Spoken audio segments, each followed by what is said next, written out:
Hello student, welcome again to my YouTube channel learn English with Moid Ahmad. Channel पर अगर आप नए हैं तो बता दूं कि इस चैनल पर हम इंग्लिश लैंग्वेज और इंग्लिश स्पीकिंग से रिलेटेड बहुत छोटी छोटी मगर बहुत इम्पोर्टेंट चीज़ों को सीखते हैं।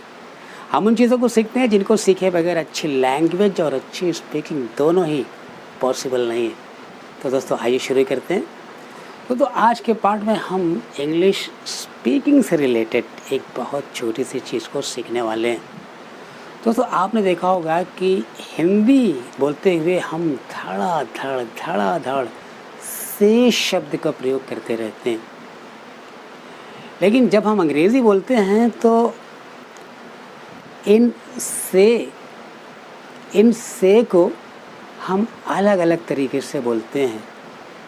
हिंदी में हम से बोलते चले जाते हैं, लेकिन अंग्रेज़ी में हमें ये ध्यान देना पड़ता है कि कौन सा से है। जैसे हिंदी में हम बोलते हैं पेन से लिखो या पेंसिल से लिखो। नंबर 2, हम बोलते हैं स्याही से लिखो। नंबर 3, हम बोलते हैं वो हमेशा ट्रेन से यात्रा करता है। नंबर 4, हम बोलते हैं वो दिल्ली से आ रहा है। और नंबर 5, हम बोलते हैं भैया क्या तुम ये बाड़ फलांग सकते हो? हाँ, आराम से।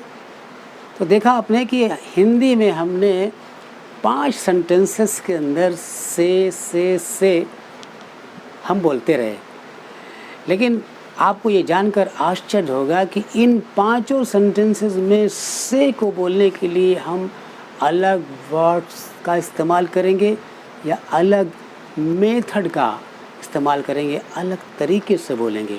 तो दोस्तों आइए देखते हैं कैसे और क्या हमें बोलना है, किस से के लिए क्या बोलना है। तो सबसे पहले हम शुरू करते हैं पेन से लिखो।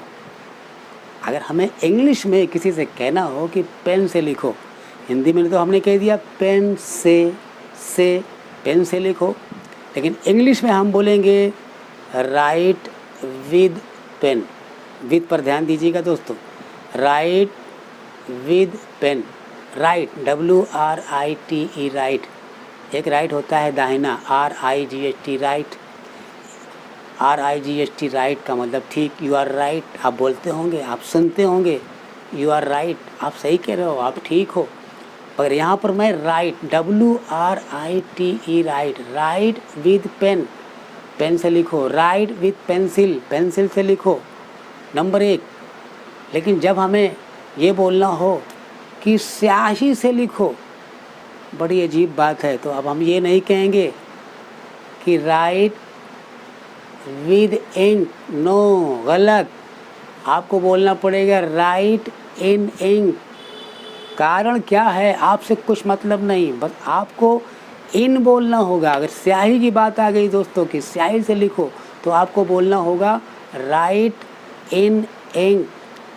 2, नंबर 3 देखते हैं दोस्तों, वो हमेशा ट्रेन से यात्रा करता है।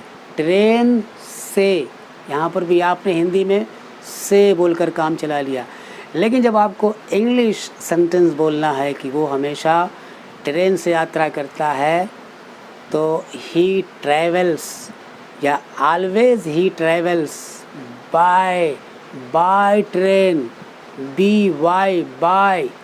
By train. Always he travels by train या ही ऑलवेज ट्रेवल, ये चलेगा बाय ट्रेन। और चौथा दोस्तों, हम हिंदी में बोलते हैं वो दिल्ली से आ रहा है। अगर हमें इंग्लिश में बोलना है दोस्तों, तो हम बोलेंगे he is coming from Delhi. क्या? From Delhi, FROM, from Delhi. वो दिल्ली से आ रहा है। हिंदी में तो से आ रहा है, बट इंग्लिश में फ्रॉम दिल्ली। और 5वां और अंतिम देख लेते हैं दोस्तों, हम किसी से पूछ रहे हैं या हमसे कोई पूछ रहा है कि कैन यू अगर हिंदी में पूछ रहा है कि क्या तुम इस बाड़ को, फेंस को, इस चार दीवारी को कूद सकते हो, चार दीवारी को कूद सकते हो, तो हम जवाब देते हैं हाँ हाँ, आराम से, आराम से। बट जब हम इंग्लिश में जवाब देंगे, बोलो अगर कोई पूछ रहा है कि can you jump the fence, jump this fence, क्या तुम इस बाड़ को कूद सकते हो, फलांग सकते हो, तो हम जवाब देंगे इंग्लिश में yes I can, comfortably, yes I can do this comfortably. आप जवाब पूरा भी दे सकते हैं, जवाब शॉर्ट भी दे सकते हैं, yes I can comfortably, yes I can do this comfortably. अब ये कंफर्टेबली जब आपने इस्तेमाल किया, इसका मतलब हो गया दोस्तों कि आराम से।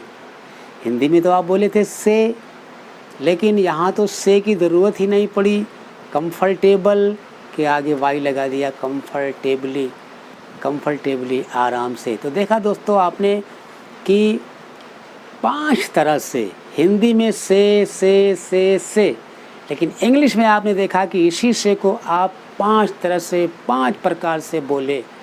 दोस्तों अब आपको करना क्या होगा, नियम कुछ भी हो, थोड़ा बहुत नियम भी आता है दोस्तों इसमें, लेकिन नियम की परवाह ना करें, क्योंकि कुछ चेंज होने वाला नहीं है।